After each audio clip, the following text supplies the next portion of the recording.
to the old guard, yes, you see, when it comes to the old guard, actually when it comes to the ANC, personally, I'm very disappointed because we would expect the people that were in the trenches with our fathers, fighting apartheid, fighting the Smith regime.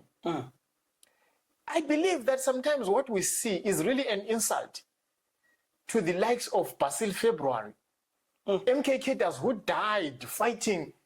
Actually, Basil died in my hometown in Plumtree. You understand? People like Abu Tseli, people like Abu Joe Kabi. I believe that it's an insult to those people who bled and died fighting hand in hand with our fathers in Zipra.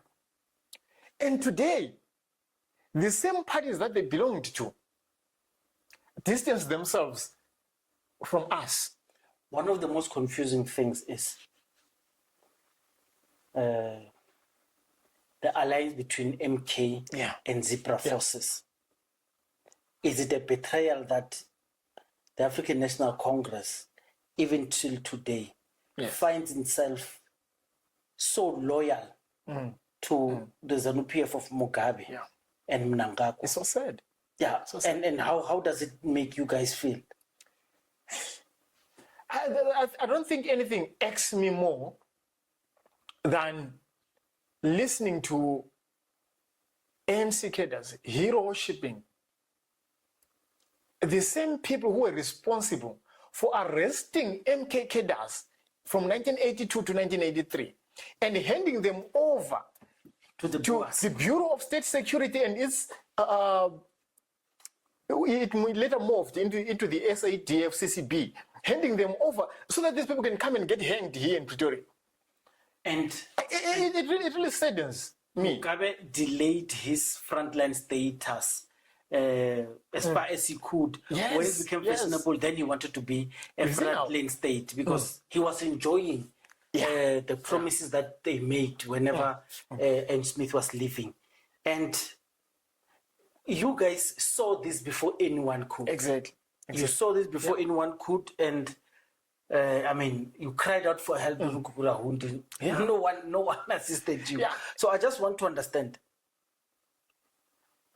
how big was an alliance when Nkomo was alive with MK? I think that can only be understood even from the operations that Zipra and MK had. It's so unfortunate that even in your history textbooks as South African, you do not find a chapter that deals with the Lutuli detachment.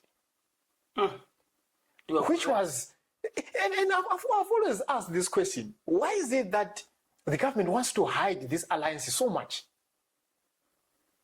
Because this was an alliance of people that were saying, we are brothers in arms. We are fighting the same colonial master. We are fighting to free our lands because they saw themselves as a people together.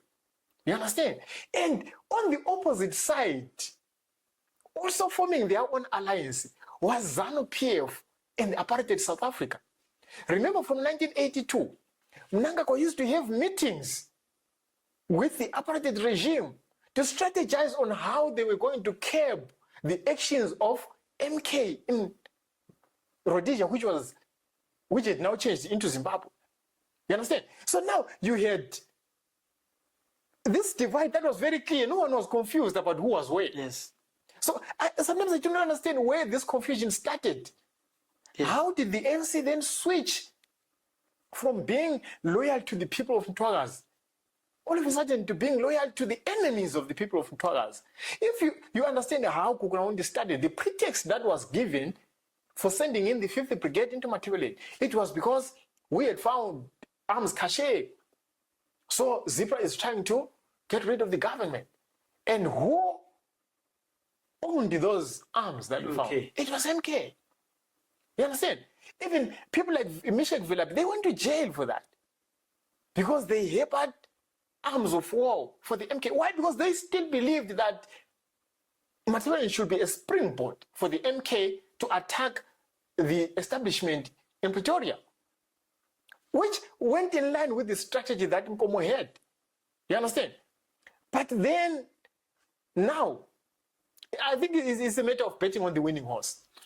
Okay. That horse lost. Okay, here's one of